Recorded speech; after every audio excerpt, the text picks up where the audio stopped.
Então, em 2018, poderia nos dar uma noção o que aconteceu nesse período e qual foi a natureza das primeiras queixas que surgiram?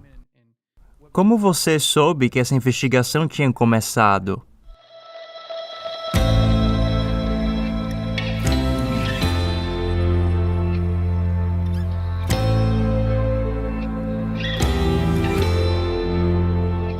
Sejam todos bem-vindos, obrigado por estar aqui hoje. Olá a todos, este é um episódio muito especial.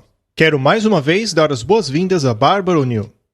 Como muitos devem saber, em 2018, Bárbara passou por uma investigação feita por uma autoridade de saúde australiana por defender uma mensagem de saúde que coloca o indivíduo no centro do processo de restauração e nem nas instituições médicas ou farmacêuticas. Não estou dizendo que ela falou contra esses grupos, mas por ensinar indivíduos a moldar o seu estilo de vida de maneira que a reduzia à necessidade delas. E devo dizer que essa é a base para qualquer especialista em saúde do mundo. Então, o que foi que levou Bárbara a ser alvo de uma intensa investigação? Tanto que ela decidiu deixar o seu país, a Austrália. O que encontraremos se olharmos para a linha do tempo da história de Bárbara e considerar toda a informação? Bem, este é o momento de descobrir. Bárbara, seja bem-vinda e muito obrigado por estar aqui conosco novamente. Obrigada, Matt e Mackenzie. É muito bom estar de volta. Bem, eu sei que pessoas ao redor do mundo querem saber como você está e como você está lidando com essa situação nos últimos anos, essa difícil crise. Poderia falar por alguns minutos como as coisas têm caminhado e como você está hoje? Sim, com certeza. Foi um grande choque o que aconteceu conosco. Afinal, eu nunca ouvi falar de um crime sem vítima. As pessoas que me acusaram nunca me viram pessoalmente, nunca estiveram em nosso retiro de saúde. Portanto, ao meu ver, é uma questão simplesmente de divergências de opiniões. Mas o retiro ainda está funcionando. O que acontece é que eu não tenho mais permissão para falar ou dar aconselhamento sobre saúde. Mas eu amo aquele lugar. Então, atualmente eu trabalho na horta e eu amo hortas. Lá nós temos uma horta fantástica. A nossa compostagem está indo muito bem. E pela manhã, quando estou removendo as ervas daninhas e plantando as mudas, os meus 2 netinhos se unem a mim. E eu realmente gosto disso. Eu também tenho trabalhado com a cozinheira de lá, que veio da Alemanha para trabalhar conosco por 3 meses e não conseguiu voltar para casa, mas ela quer voltar agora. Ela tem 25 anos, eu tive a oportunidade de trabalhar com ela por cerca de 1 mês, ensinando-a a cozinhar de maneira saudável. Eu também tive a oportunidade de trabalhar com a moça que veio para ser a nossa treinadora de saúde, para orientá-la e aconselhá-la. Então, a boa notícia é que o nosso retiro está indo muito bem. Temos vários hóspedes lá. Então, teve a oportunidade e nós acreditamos que foi uma pequena janela de tempo para que eu pudesse vir aos Estados Unidos. As coisas relaxaram um pouco lá na Austrália por causa do verão. E foi a hora certa para que eu pudesse vir aos Estados Unidos, pois as coisas no hemisfério norte também estão começando a relaxar por causa do verão. Já as pessoas não ficam tão gripadas e doentes durante o verão. Então, respondendo a sua pergunta sobre como estamos nós vamos muito bem. Como dizemos lá na Austrália, nós vamos bem, parceiro. Acho que vocês sabem que a gente fala assim. Mas eu sei que Deus me chamou para este trabalho.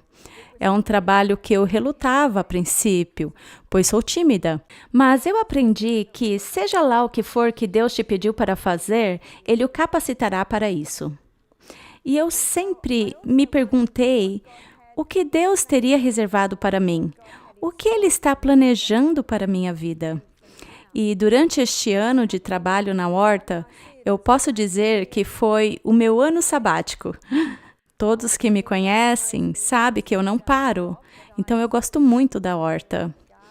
Eu tenho o privilégio de tomar bastante sol diariamente e neste íntere eu tenho refletido e ponderado bastante com Deus para saber para onde Ele me enviará depois disso. Estamos muito gratos que você conseguiu estar aqui conosco. Nós gostaríamos de apresentar à audiência um pouco da linha do tempo, para tentar reduzir a confusão daquilo que tem sido feita muitas especulações sobre. A linha do tempo que cobriremos hoje é a base do livro que o seu marido escreveu, Michael O'Neill, chamado O Assassinato de Barbara O'Neill, no qual ele apresenta em detalhe os problemas que vocês tiveram que lidar nos últimos anos.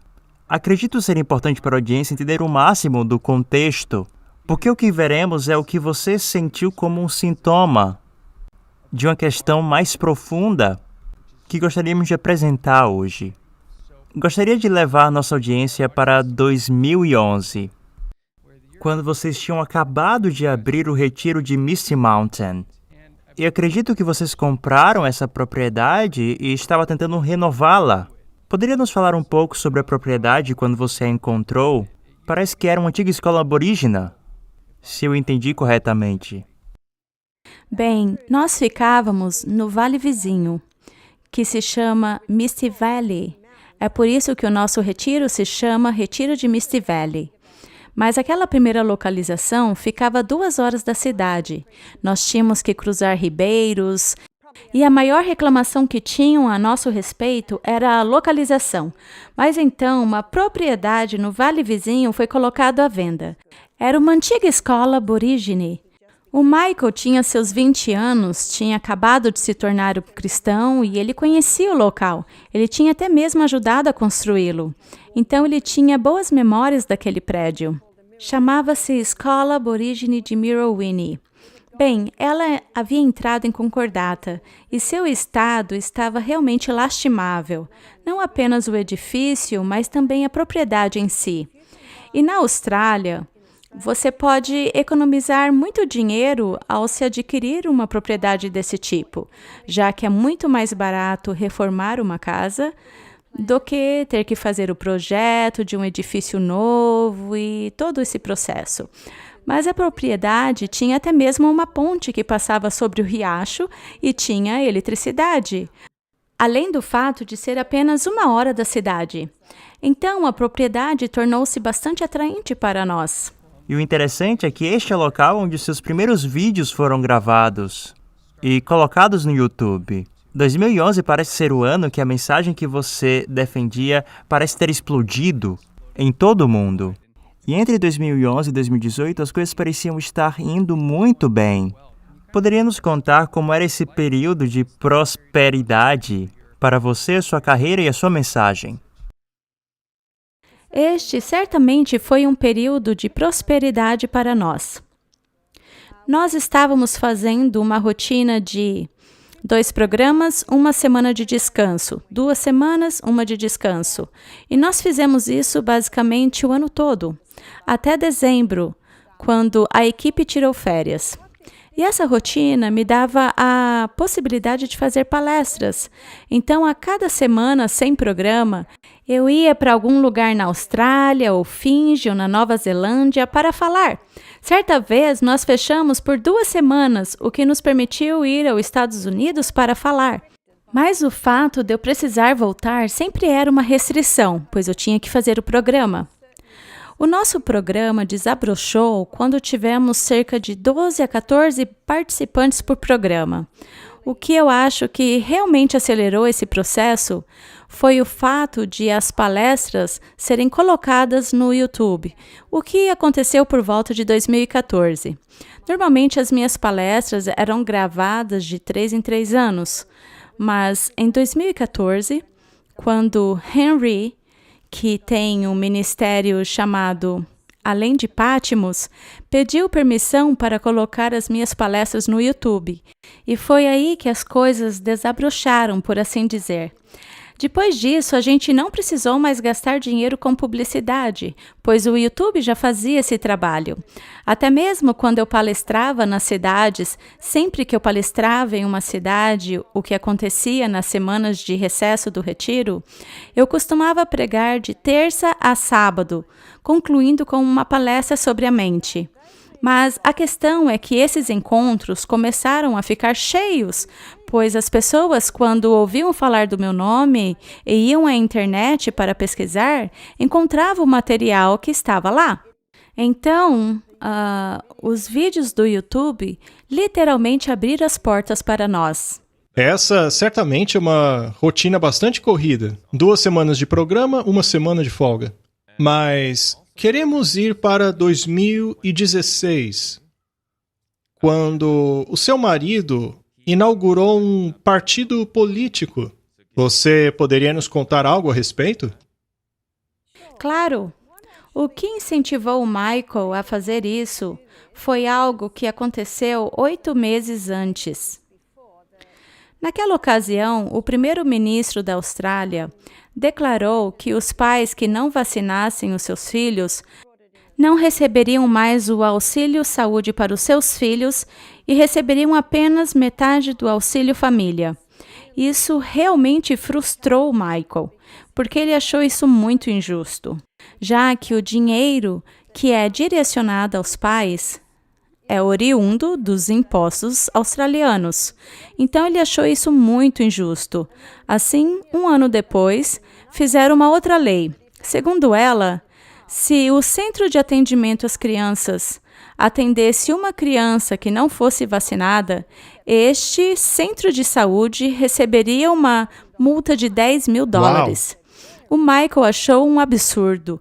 Ele começou a escrever artigos para os jornais, ele começou a falar com pessoas, e eu diria que em cada programa que a gente fazia, 2 ou 3 pessoas traziam histórias de alguma criança que havia sido lesionada ou morta por vacinas. Às vezes era sobrinha de alguém, às vezes era neto. Eram muitas histórias. Então o Michael me disse, sabe de uma coisa? Eu vou começar um partido político. Eu vou lutar contra estas injustiças que estão fazendo aqui na Austrália. Então, quando ele começou a estudar o assunto e a começar o partido, ele recebeu muito apoio. Ele ia a reuniões às quais metade das pessoas presentes eram mães jovens, que traziam consigo seus bebezinhos e iam até ele chorando, dizendo muito obrigada, muito obrigada. Finalmente alguém está fazendo alguma coisa. Então, essa iniciativa foi primeiramente por causa das mães, devido à vacinação obrigatória. Sim, é isso mesmo. O Michael dizia, alguém precisa falar alguma coisa, alguém precisa se manifestar contra essa injustiça. E uma jornalista disse a ele, Michael, você está pronto para ser cancelado, para perder o seu emprego, sua casa, sua propriedade? Pois eles vão tentar acabar com você. O Michael respondeu, sim, eu estou. Veja, eu não estou mais nos meus 30 anos, e eu sei que Deus está reservando uma mansão para mim. E o meu objetivo de vida não é ganho circular, mas lutar pela liberdade. Acontece que o Michael não esperava que eles fossem mirar em mim. Ele não estava preparado para isto. A razão pela qual trouxemos esses incidentes de 2016 foi porque 2 anos depois, que as coisas começam a ficar difíceis, 2018, as coisas estão caminhando, mas em outubro, 2 novos personagens aparecem na cena. Esses 2 grupos são chamados Amigos da Ciência e Medicina. É chamado Amigos, Ciência e Medicina e o Conselho de Ética de Saúde. Bem, em 2018, poderia nos ajudar a entender o que aconteceu nesse período? Qual foi a natureza da primeira denúncia que surgiu? Como você soube que essa investigação tinha começado? O Michael e eu estávamos em Bali, curtindo as nossas férias quando recebemos um e-mail. E ele disse, essa não, estão te acusando. Muito bem, 1 mês antes, ocorreu um dos encontros do partido político do Michael. E alguém perguntou se eu podia fazer uma palestra sobre os 8 remédios naturais da saúde, e eu aceitei. Basicamente, eu falei sobre a habilidade do corpo de curar-se, de o corpo ser capaz de curar-se sob as condições adequadas. Bem, 24 horas depois, o Michael viu em uma mídia social que esse grupo, os Amigos da Ciência, estava solicitando por voluntários para abrir um processo contra minha pessoa. E foi uma questão de dias até que as primeiras denúncias chegaram. As denúncias foram feitas por uma nutricionista de Brisbane, Uma das denúncias é que eu estava defendendo o uso de bode para crianças cujas mães não podiam amamentar. Já outra denúncia era que eu estava recomendando às mães de colocar um pedacinho de maçã dentro de um pedacinho de voal para que as crianças chupassem sem correr o risco de engasgarem. E a crítica é que as crianças poderiam se engasgar com um saquinho de voal. Mas quando Michael e eu ouvimos as denúncias, demos risada. Nós pensamos, isso é ridículo. Leite de bode é dado a bebês há milhares de anos, principalmente bebês que têm alergias ao leite de vaca. Quanto ao saquinho de voal, é possível encontrar um dispositivo para este mesmo fim, até mesmo nas farmácias. Então, a gente não levou a sério. Mas o Michael estava mais preocupado do que eu. Eu, então, deveria dar uma resposta. E refletindo melhor, hoje eu entendo que o que eles queriam era um estudo científico, mas eu não dei a eles um estudo científico. Respondi apenas a história e o bom senso. E eles não ficaram felizes com as minhas respostas. E quando eu estava em Botsuana, falando em uma conferência sobre educação, eu recebi um e-mail me informando que eu estava oficialmente sob investigação. E de eu estar oficialmente sob investigação, eu estava proibida de falar e dar qualquer aconselhamento sobre saúde. Então, meu banimento começou a partir daí. E eu admito que eu chorei muito na ocasião. Eu chorei por causa da injustiça. Eu não podia acreditar que tinham feito aquilo comigo. Compreendo. E quanto à denúncia, você por acaso também foi denunciada por pessoas com as quais havia trabalhado e dado aconselhamento? Ou foram somente desconhecidos? Somente de desconhecidos. Na verdade, é que eu nunca encontrei as pessoas que fizeram a denúncia. Elas nunca pisaram em nosso retiro. E é por isso que, na minha opinião, a Comissão de Denúncias Médicas deveriam ter visto a questão como uma mera divergência de opinião, porque é isso que é. Bem, e também foi feito um baixo-assinado no site change.com, que recebeu 50 mil assinaturas, em defesa do seu trabalho, do seu ensino e dos resultados que as pessoas tiveram seguindo eles. E o número de reclamações de pessoas que você tratou é 0. Poderia nos falar um pouco da surpresa que você talvez teve em receber tamanho apoio? 50 mil assinaturas não é pouco? Qual foi a reação de quem quer que seja que tenha feito essa petição, apresentou para você a quantidade de assinaturas e a inexistência de reclamações? Eu fiquei muito surpresa. Na verdade, eu fico emocionada apenas de lembrar disso. Sabe, eu mal podia acreditar naquela reação. Eu realmente fiquei muito, muito grata. Era junho de 2019, quando eu tive que comparecer perante o tribunal, e naquela ocasião pudemos apresentar a eles 35 mil assinaturas. Hoje em dia já chega a 55 mil. O problema é que não significou nada para eles. Eu achei muito estranho. Eu li no livro do Michael que você recebeu uma ligação para receber e-mails. Eu acho que foi o Michael que pediu que as pessoas enviassem e-mail diretamente para, se eu não estiver enganado, para o presidente da comissão de ética de saúde, o que causou uma sobrecarga nos servidores de e-mail. E em vez de eles lerem os testemunhos e serem impactados pelos resultados positivos, eles apenas entraram em contato e falaram: por favor, peçam para as pessoas pararem de mandar e-mails. Quando me enviaram um e-mail solicitando respeitosamente que retirássemos o e-mail deles, pois as reclamações que recebiam eram tantas que eles não conseguiam funcionar. Então, meu marido respondeu dizendo: nós respeitosamente solicitamos que vocês removam o banimento. E acredito que a resposta foi que eles aderiram completamente. É claro que eles não responderam nada. Então, havia 3 denúncias que te levaram ao tribunal, por assim dizer. Um foi de uma nutricionista de Queensland, por você recomendar leite de cabra para crianças que não podem ingerir compostos. Nós tivemos outra que foi uma lista de acusações truncadas de uma pessoa que encontrou problemas em algumas das suas afirmações nos vídeos do YouTube sobre antibióticos, vacinas e câncer. E tem uma outra denúncia anônima de um grupo que promove a vacina. O que nós temos essencialmente são 3 diferentes indivíduos ou grupos fazendo denúncias não sobre algo que eles viram pessoalmente, mas sobre a sua filosofia de saúde, que na verdade não é sua. Você não está defendendo uma mensagem que está aí por muito tempo?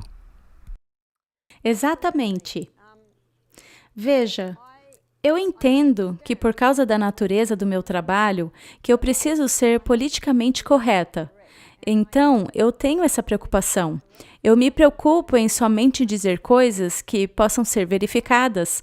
Eu sei que a natureza da minha ocupação me torna responsável por tudo que eu digo.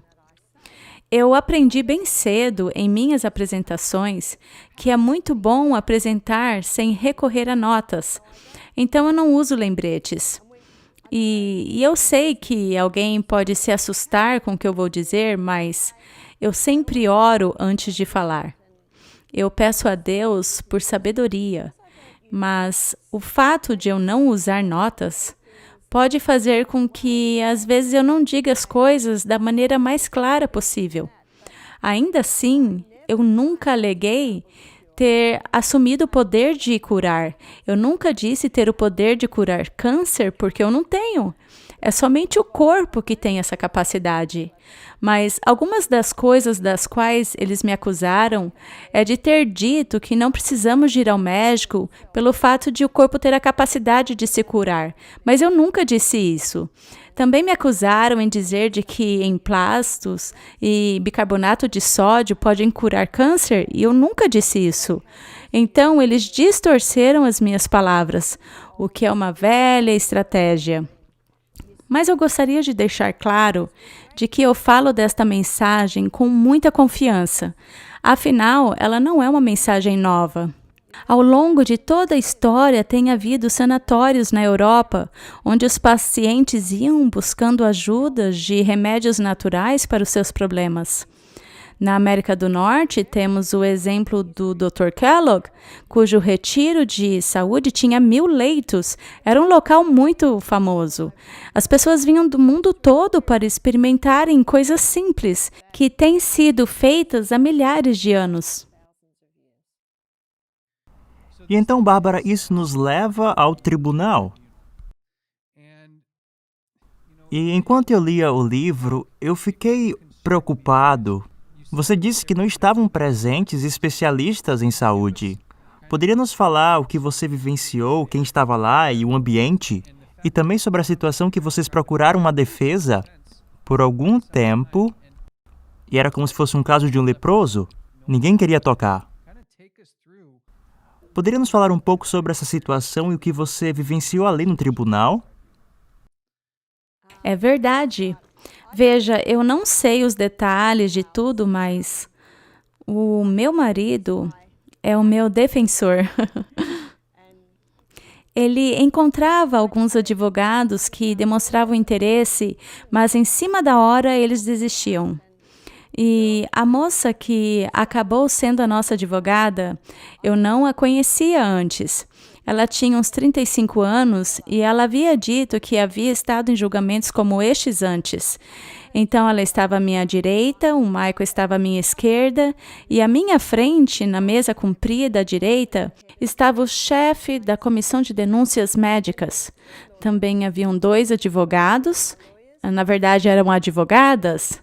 Elas aparentavam estar nos seus 40 anos. E o chefe da comissão de denúncias, eu acho que tinha uns 50. Também havia um outro rapaz à esquerda, que tinha os seus 50 anos, que estava gravando tudo. Então, esta foi a situação durante o tribunal. E bem em frente a mim havia um arquivo falando de mim que tinha facilmente 3 centímetros de grossura. E cada pessoa ali tinha um arquivo deste. E também tinha uma tela lá no alto para que pudessem mostrar as minhas palestras, para mostrar algo que eu tinha dito nas minhas palestras. Então, se tratava de uma situação assustadora para mim. Mas eu tenho grande fé em Deus. E eu sei que Ele não me permitirá passar por nada que eu não seja capaz de lidar. Além disso, eu tinha confiança de que eu não havia feito nada de errado. E quando se tem essa confiança, você acaba não ficando tão assustado. Entendi.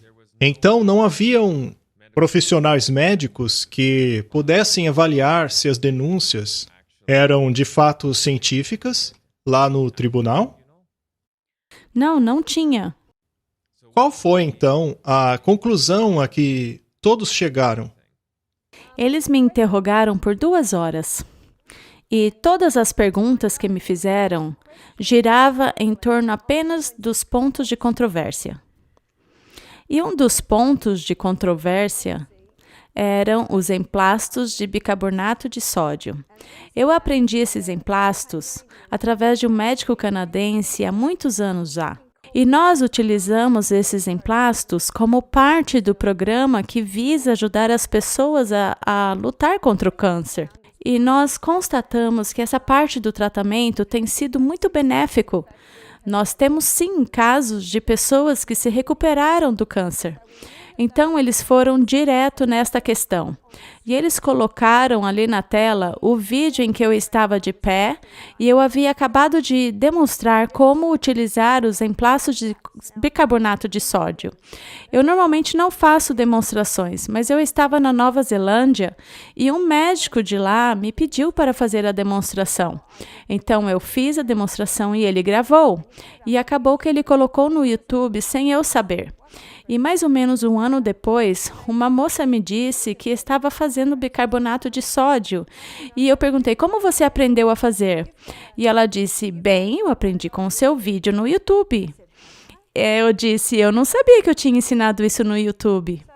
Mas vamos voltar ao tribunal. Eles me colocaram ali na tela, de pé. E alguém acaba fazendo uma pergunta que era... Podemos fazer isso junto com a quimioterapia? E eu respondi o seguinte, veja, é como cortar um braço e colocar um band-aid, cortar um braço e colocar um band-aid. Esses 2 sistemas estão em guerra um com o outro. Então desligaram a TV. E quando desligaram a TV, eu pensei comigo mesmo, que alívio, isso é tudo que eles têm para me acusar? Então, eu olhei para ele me perguntando, o que ele vai dizer agora? E ele disse, por que você colocou isso no YouTube? E eu disse, eu não coloquei. Quem colocou? Eu não sei. Provavelmente as pessoas que filmaram. Ele disse, por que você deixou filmarem? E eu disse, a ideia de filmar não foi minha. Alguém ali pediu para que eu fizesse a demonstração. Provavelmente essa pessoa filmou. Quem pediu para você filmar isso? Dava para ver que ele estava ficando nervoso. E eu disse, um médico. E ele então quis saber o nome do médico. Eu não vou falar. Você então se recusa a responder a pergunta? Ele estava muito bravo. E eu então me assustei e meu marido estava nervoso ali na mesa. Eu olhei para a juíza e ela disse, vamos para um recesso. Então houve uma pausa e eles saíram. Eu então perguntei, eu estraguei tudo? Eu fiz algo de errado? E meu marido tinha achado ruim que eu tinha mencionado o médico. Eu acho que foi o único momento que eu fiquei um pouco brava. Então a advogada disse, você precisa responder a pergunta, do contrário, será condenada. E eu disse, tá bom. Então todos voltaram, começaram tudo, e o chefe da comissão de denúncias médicas sentou-se, olhou para mim, apontou para minha cara e perguntou, quem era o médico? E eu disse, Dr. Thomas. Qual o sobrenome dele? Eu não sei. Era um sobrenome indiano. Todos os seus pacientes o chamavam apenas de Dr. Thomas. Onde ele trabalha? E eu disse, na Nova Zelândia. E aí acabou ali mesmo, pois eles não têm jurisdição para Nova Zelândia. Uau! Se tivesse acontecido na Austrália, aquele doutor estaria em maus lençóis. Então, este foi o momento mais difícil daquele processo. E, para ser honesta, eu não acho que foi tão difícil assim. Mas eu gostaria de mencionar um outro incidente, que na verdade eu achei estranho. Mas eles fizeram um grande caso disso. Enfim, era a respeito de uma moça que havia vencido o câncer após ter feito o nosso tratamento completo em Misty Mountain. Ela apresentou um papel de diagnóstico perguntando se eu entendia daquelas coisas. E eu disse, Elaine aqui diz que você não tem mais câncer. Acontece que eram termos técnicos tão complicados que ela não entendeu. E eu provavelmente falei isso em alguma palestra que foi gravado porque me responsabilizaram por isso. E o médico me disse, por que você leu aquele documento? E eu disse, porque ela me pediu. Mas só o médico pode ler aquilo. Mas ela me pediu. Como você compreendeu o que dizia o documento? Ora, eu sou uma enfermeira. Eu sou uma terapeuta naturalista. Eu entendo aquelas palavras. Quais eram as palavras? Eu disse, eu não lembro, já fazem 3 anos. E o diálogo acabou aí. Na minha opinião, aquilo foi uma grande bobagem. Pois é, ele achou que você não tinha a menor ideia do que estava escrito ali. Ou seja, eles não tinham nada contra mim. É só essas bobagens que eles tinham para me acusar? Então, parece que no final disso tudo não teve multas, acusações, nem julgamento da opinião pública, mas mesmo assim banida pelo resto da vida. Nos fale um pouco sobre quando você recebeu essa notícia. Veja, mais para o final do tribunal, que levou 2 horas, e nestas 2 horas eles me perguntaram a respeito de coisas que eu ensinei, mas também me perguntaram como eu havia me tornado adventista do 7º dia. Eu expliquei que Ellen White tinha uma mensagem de saúde que me impactou muito, e então eu falei destas coisas. E ao final estava lá eu, meu marido e a advogada, e ela disse, eu não acredito, eles não têm nada contra você. E lembre-se que aquela advogada já havia visto vários julgamentos sobre este assunto, vez após vez, e ela disse, não tinham nada contra mim. E o meu marido perguntou, será então que vão absolvê-la? E a advogada diz, não, ela será banida pela vida toda, mas ela não vai para a cadeia. Se eu tivesse sido condenada, eu iria para a cadeia. E isso mexeu conosco. Isto foi em junho de 2019. E em julho de 2019, eu estava em Fiji, ensinando em uma escola de treinamento, em um retiro de saúde. Era um dos maiores ali na ilha de Fiji. E eu então recebi um e-mail de que eu havia sido banida para sempre e que haviam 17 páginas de acusação contra minha pessoa. E aquilo me fez chorar muito. Eu fiquei lá chorando sozinha por uns 15 minutos e fiquei contente por lamentar sozinha. Mas, depois de 15 minutos, eu parei, enxuguei meus olhos e disse, querido Deus, que planos tens para mim? A minha vida te pertence. Quando eu cheguei em casa, meu marido me disse, querida, você pode escolher ou se aposentar ou continuar trabalhando em outros países. E eu disse a ele, eu não estou pronta para me aposentar. Apesar de já ter quase 70 anos, eu tenho muita coisa ainda para oferecer. Talvez eu tenha mais para oferecer agora do que antes. Hoje eu tenho muito mais experiência, eu tenho muito mais conhecimento em minha mente. Eu continuarei trabalhando em outros países. Então, eu lotei a minha agenda com compromissos para 2020. Mas daí veio o Covid. E foi assim que eu fui trabalhar na horta. Então, isso nos leva à situação na qual estamos hoje. Você mencionou no livro que Deixa eu ler diretamente aqui da citação. Aqui diz: eu lembro das palavras de Jesus. Quando eles te perseguirem uma cidade, vá para outra. Eu aceitei esse conselho e tive que continuar. Fiquei triste por ter de deixar o país em que nasci, onde meus filhos vivem. Nos fale como estava sua fé durante esse momento. Qual foi o papel que a sua fé teve para te sustentar? E essas palavras que Jesus deu aos seus seguidores, de confiar mesmo em meio à perseguição, como você vivenciou? Foi a minha fé que me sustentou. Eu não conseguiria ter seguido em diante sem essa fé. Eu considero o que aconteceu comigo muito injusto. Mas aí aconteceu uma coisa. Saiu um artigo no jornal The Guardian. Eu não me lembro bem quando saiu. Acho que foi bem no finzinho do ano de 2019. Uma jornalista australiana decidiu analisar as acusações que o Comitê de Denúncias Médicas fez contra mim e escrever um artigo sobre isso no jornal The Guardian lá de Londres. E você sabe, esse jornal é muito famoso, todo o planeta tem acesso a ele. E dentro de algumas horas, desde a publicação do artigo, recebemos uma ligação de Londres às 7 da manhã dizendo: olha, toma cuidado, acabou de sair um artigo no jornal da Guardian que você é uma fraude, uma ameaça à saúde pública, distorcendo as suas palavras. Aquilo pegou pesado. E horas depois recebemos um telefonema dos Estados Unidos nos alertando sobre este jornal. E no final do dia, as minhas irmãs estavam me ligando. Elas disseram: nós acabamos de ler o que disseram sobre você, e elas entendem de saúde.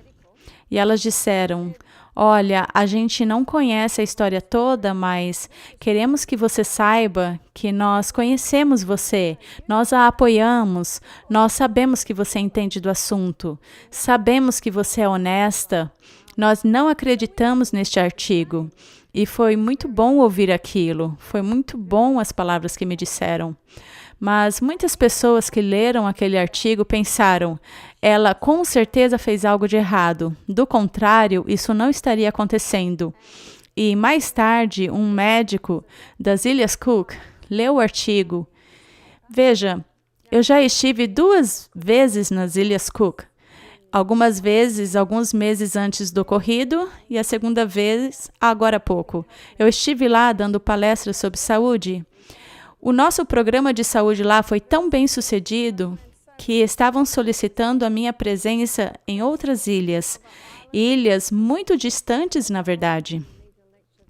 Mas este médico das Ilhas Cook, que havia lido o artigo, foi ao governo das Ilhas Cook dizendo que esta mulher deveria ser banida de nossas ilhas. E isso realmente me entristeceu. E aí recebemos uma carta do governo dizendo que eu estava banida das ilhas. E sabe, eu fico triste pelo fato das pessoas não investigarem as coisas a fundo. E foi isso que inspirou o Michael a escrever o livro, O Assassinato de Barbara O'Neill, para fazer justiça ao que realmente aconteceu. Quando eu vi o título que ele pôs no livro, eu disse: é muito forte. Ele disse: não é. Eu disse: Michael, a capa é vermelha. Não, está ótimo assim. Ele e o designer concordaram que precisava ser forte. Então, aquele livro é uma ilustração do amor do meu marido por mim. Eu realmente reconheço o cuidado dele por mim, mas ele também foi levado pelo grande senso de injustiça. Ele queria fazer alguma coisa a respeito. E outra coisa ainda aconteceu neste ínterim. Meu marido Michael queria levar tudo isso para a justiça. Ele queria que as pessoas soubessem o que aconteceu. Mas ele disse que eu sou muito inocente, muito ingênua. Eu posso acabar falando bobagens. Ele disse que eu não consigo perceber maldade nas pessoas, que eu tenho a tendência de ver somente o lado bom delas, enquanto ele, ao contrário, ele consegue enxergar dentro da pessoa. E ele estava um dia na igreja local, e ele encontrou um médico lá. Se eu não me engano, o médico era da Romênia, era de algum país europeu. E ele disse: Michael, eu vou te contar uma história. Há 30 anos atrás, eu fugi do meu país por causa do comunismo.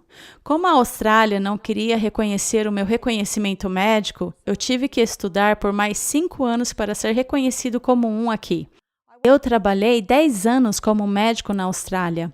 Certo dia, tomei conhecimento de que haviam feito uma denúncia contra mim. Disseram que eu não fazia prescrições suficientes. Então eu virei o alvo da Comissão de Denúncias Médicas. E eles me baniram, porque eu não prescrevia tanto quanto eles achavam que eu deveria. Então eu os levei à Suprema Corte e eu perdi. Eu perdi minha saúde, perdi meu emprego, perdi minha qualificação. Por favor, não vá até a justiça. Você vai perder tudo que ainda tem. E foi após essa conversa que teve com o médico que o Michael escreveu o livro.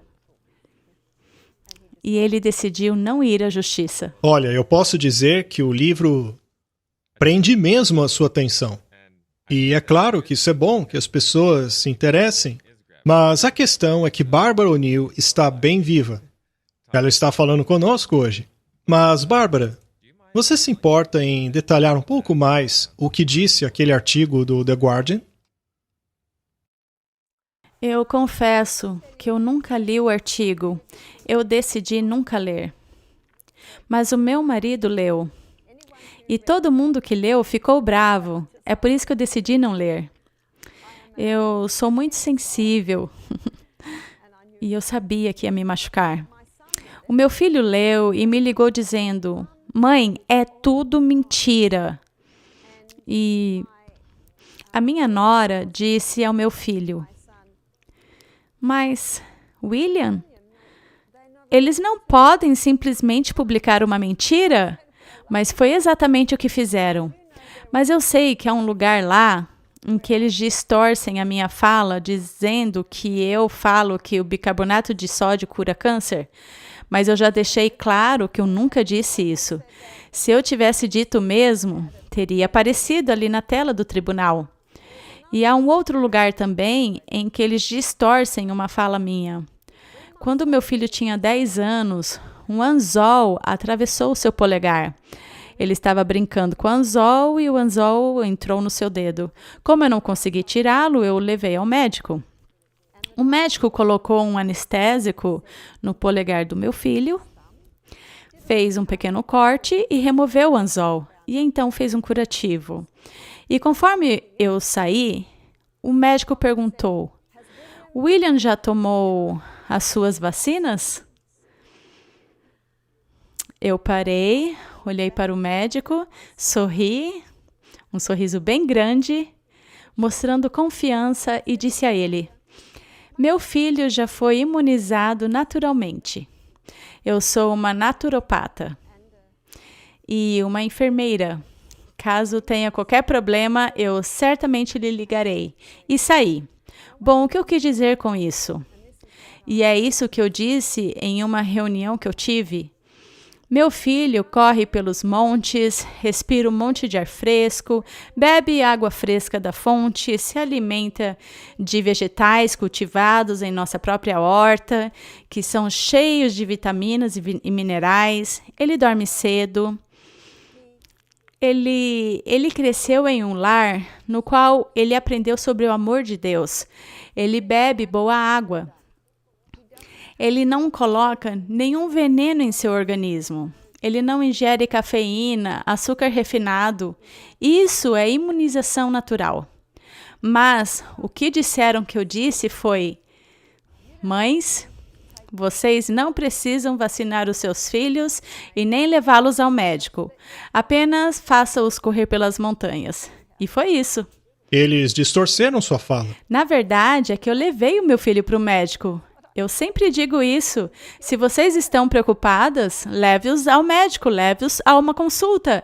Traga a prescrição para casa. Tente os remédios naturais, mas se eles não funcionarem, usem a prescrição. Mas na minha experiência, eu nunca tive que usar uma prescrição.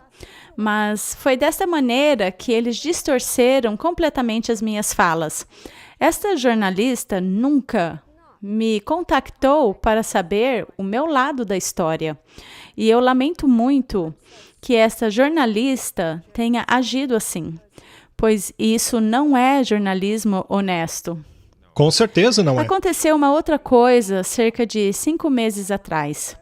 Mas voltando para 2020, lembre-se que eu disse que comecei a cuidar da horta, mas eu também passei a fazer palestras via Zoom. Eu fiz palestra via Zoom para a África. Na verdade, foi um seminário bem longo, foram 21 dias. Eu também fiz conferência para a Inglaterra e em alguns lugares para os Estados Unidos. Isso foi em 2020. E em fevereiro de 2021, eu recebi um e-mail da Comissão de Denúncias Médicas dizendo que haviam descoberto que eu estava falando via Zoom e me deram um ultimato, mais uma palestra e eu seria presa por 3 anos. Mas eu não estava falando com ninguém na Austrália, eu estava falando com pessoas de outros países. Foi aí que o meu marido disse: vamos ter que sair da Austrália. Aqui não é mais seguro. Tem pessoas me implorando para eu parar com tudo, pois não me querem ver na cadeia. Sabe, eu sempre pensei que a cadeia fosse para criminosos. Que história incrível! Eu acredito que isso nos fala que algo maior está acontecendo. Esta não é a história exclusiva de Barbara O'Neill. Este é, como falamos anteriormente, um sintoma de um problema maior. Bem, já não temos mais tempo para cobrir os outros pontos, mas gostaria de escutar a tua perspectiva, Bárbara, sobre o que mudou com essa mensagem de saúde desde que você começou. Nós vivemos uma crise de saúde global e parece mais e mais que qualquer possibilidade de opiniões alternativas ou as diferentes maneiras de como resolver um problema de saúde tem sido desqualificada e removida de forma muito agressiva, não deixando espaço para se ter uma discussão sobre a viabilidade desses métodos ou dos riscos decorrentes dos métodos que têm sido utilizados para tratar as pessoas agora na crise que vivemos. Poderia nos dar rapidamente uma visão geral sobre o que aconteceu com a mensagem de saúde, o que está acontecendo agora e as mudanças agressivas que nos trouxe até aqui?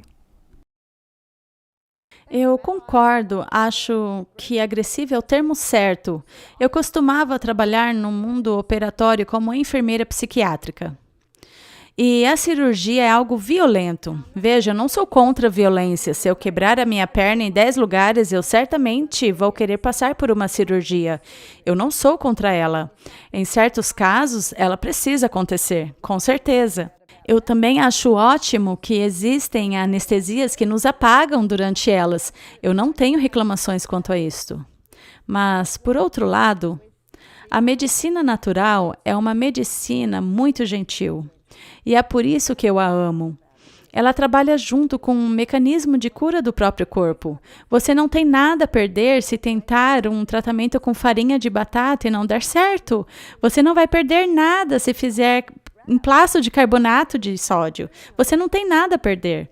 Mas com relação aos tratamentos médicos de hoje em dia, quando você decide fazê-los e eles não funcionam, você perde muita coisa por causa do dano que eles causam.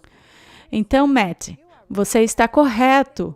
Existe algo sinistro por trás de tudo. Precisa ter. Do contrário, não haveria tanta oposição contra métodos naturais de tratamento. Eu conheço vários naturopatas na Austrália. Eles estão preocupados se serão perseguidos também. E eu disse, não se preocupem, o seu marido não tem um partido político. Então eu digo a todos os terapeutas naturais do mundo, não se preocupem, vocês estão seguros. E eu gostaria de estar segura agora. Eu gostaria de estar quietinha no meu canto, apenas cuidando de pessoas. levando alívio e propiciando uma condição favorável de cura a elas. É isso que os métodos naturais fazem. Então, Matt, você está certo, existe algo além aí. Eu penso que nunca na história da humanidade os tratamentos naturais foram tão importantes. Já que estamos ouvindo histórias terríveis de morte por causa do coronavírus, tem tanta coisa acontecendo. Por outro lado, não há reações adversas contra tratamentos naturais. E se 99% das pessoas se recuperarem do coronavírus, aliás, se seus corpos tiverem as condições adequadas para se curarem, eles podem se recuperar em 3 dias ao invés de 2 semanas, através de simples tratamentos naturais. Se o bom senso definisse a razão, ninguém estaria reclamando dos tratamentos naturais. E eu hesito um pouco ao dizer o que direi agora. Vamos dizer que isso foi há 5 anos atrás. Haviam 4 doutores que me levaram às suas cidades para passar essas mensagens, porque eles sabem que se todos soubessem o que fazer ao ficar doente, as visitas aos hospitais diminuiriam, as consultas médicas também. E os médicos hoje não têm mais espaço para atender tanta gente. Portanto, eu hesito, porque eu não quero de jeito nenhum que esses médicos corram riscos de perderem suas carreiras. Eu disse, então, 5 anos atrás, porque talvez eles não estejam mais atuantes. Talvez já se aposentaram. Para mim, o ponto principal de toda essa história é que precisamos compreender os nossos corpos para termos a liberdade de escolher aonde ir. Queremos testar alguns tratamentos naturais que auxiliam o corpo a curar a si próprio, ou iremos pela via convencional? Acontece que mesmo essa escolha está em risco, pois já não vivemos em um país livre se somos forçados a escolher um dos lados, que beneficia apenas um grupo de pessoas. Você está certíssimo. É isso mesmo, Mackenzie. Esta é a luta do partido político do meu marido. O nome do partido é Partido das Opções Médicas Conscientes. Veja o nome do partido. É um partido que luta pela liberdade de escolha. Veja, o governo de Deus é o governo de escolha. O direito do ser humano de fazer sua escolha é dado por Deus. Se alguém escolhe vacinar-se, eu respeito essa escolha. E o que eu gostaria é que a outra pessoa respeitasse a minha escolha de não tomar a vacina. Eu também gostaria de dizer que os jovens talvez não se lembrem dos Cavaleiros da Luz. Os Cavaleiros da Luz eram um grupo de milhares de soldados que lutaram na Primeira Guerra Mundial. O meu avô fazia parte dos Cavaleiros da Luz. Se vocês pesquisarem, vocês surpreenderão com este grupo de cavaleiros australianos. Meu avô foi à guerra, desconsiderando totalmente a sua própria segurança. Eles faziam isso porque lutavam pela liberdade. Agora, a minha liberdade me foi tirada pelas pessoas que alegam estar do lado da segurança. E eu acho interessante que o partido político de Michael tem um ponto basilar interessante, no que se refere à quantidade de pessoas que já exauriram as possibilidades da medicina tradicional, tendo médicos e cirurgiões dizendo que não há mais chance, e dar a chance de tentar o remédio natural como um último recurso. E qual outra opção eles têm? Nessa situação, o que uma pessoa deveria fazer se eles não podem escolher um tratamento alternativo quando a medicina tradicional diz que não pode mais ajudá-los? Imagino que muitas pessoas que foram até você se encaixam neste critério. É verdade.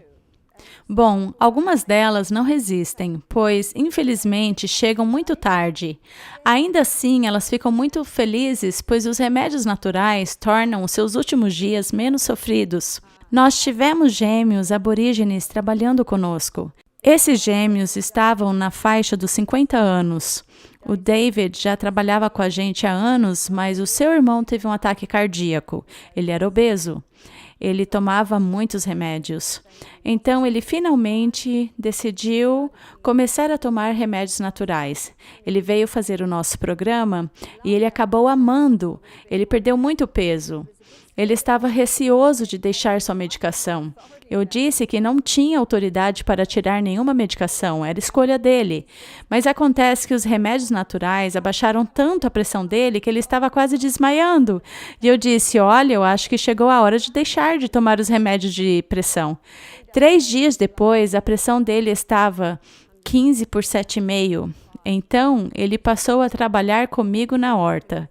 Ele dependia de uma pensão, mas eles deixaram de pagá-la, pois agora ele estava em forma, esguio, musculoso, não toma mais nenhum remédio. Então, ele foi ver o médico e o médico disse, eu não posso acreditar que você é o mesmo homem. Ele pode trabalhar agora. E aí eu acabei perdendo o meu ajudante. Então veja, era um homem no meio dos seus 50 anos que a medicina disse, você não tem jeito. E graças ao tratamento natural, houve uma reviravolta em sua vida. E antes ele era apavorado, porque se o médico disse se ele parasse o medicamento, ele ia morrer. Mas ele ia mesmo se ele continuasse a beber, a comer carne, a ingerir um monte de açúcar. Mas ele ficou tão empolgado com o que ele ouviu do nosso retiro, que ele foi para lá. E hoje ele está cheio de saúde. E hoje ele está trabalhando novamente. É uma história incrível. E é apenas uma amostra do que vemos o tempo todo. Bem, é isso que temos por hoje. Deixa eu apenas pedir à nossa audiência, se você achou este programa informativo, se você gostou de escutar Bárbara e quer outras pessoas escutando essa história, separe um tempo e nos faça um favor. Faça a sua parte para espalhar essa mensagem. Curta e se inscreva e compartilhe essa mensagem com a maior quantidade de pessoas. Bárbara, muito obrigado por estar aqui conosco. Mackenzie, obrigado mais uma vez. Somos muito abençoados porque você pode compartilhar essa mensagem com outros. Espero que muitas pessoas sejam tocadas e tenham fé fortalecida com a história de Bárbara. Deus os abençoe. Obrigado. Muito obrigado. Obrigada.